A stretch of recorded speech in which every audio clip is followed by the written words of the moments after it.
This is the motivational pyramid. It has three different pieces. So this top portion up here, the most simplest form of motivation that most people understand, and this is situational motivation or event. There is some situation that happens and it launches your motivation. It launches it, right? Maybe you just got a new car. Maybe you just got a new car and Maybe you just got a new car and you're super motivated. You're very excited to like go out, show off, take that road trip, things like that. Like super simple. There was some situation or some event that happened where it made you feel good. Now, like that new car smell obviously is going to wear off pretty quickly, right?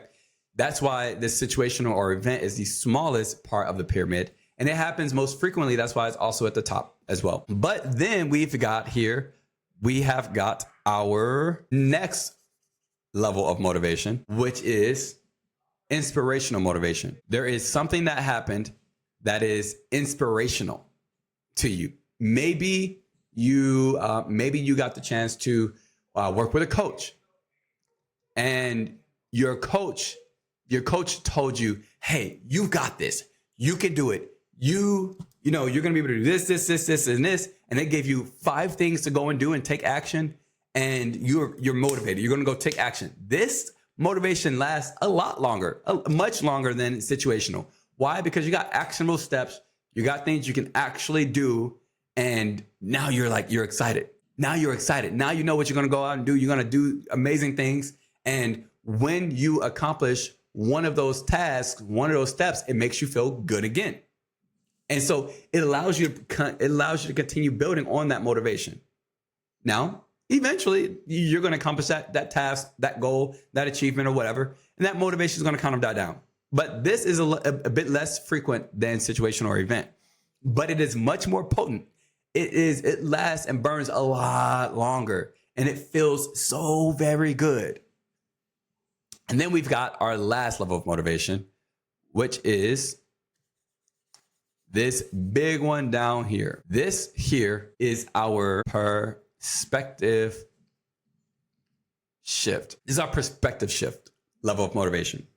This is where things change. Imagine that I'm not going to what? Your loved one, maybe it's your parent, right? Maybe your parents they're pretty young still. They're about 50 years old.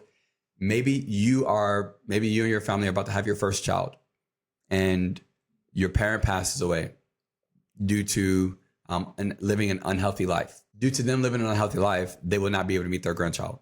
That is one of that's so sad, so discouraging, but it can happen. And from there, you have this major perspective shift that you don't want to be in that same situation. You want to know your grandchildren, your great-grandchildren. You want them to know you and have memories of you. So this is where your responsibility comes in. Those perspective shifts are what launches your responsibility. The worst part and the best part about perspective shift motivation is that it has to be triggered from something that is extremely traumatizing or extremely memorable.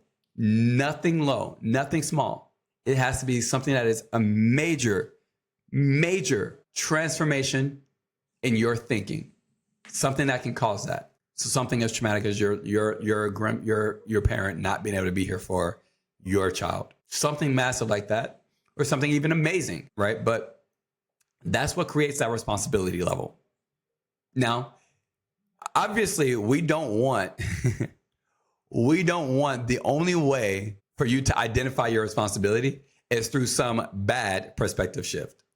You can also have great perspective shifts, but also you can sit down and identify your own responsibility.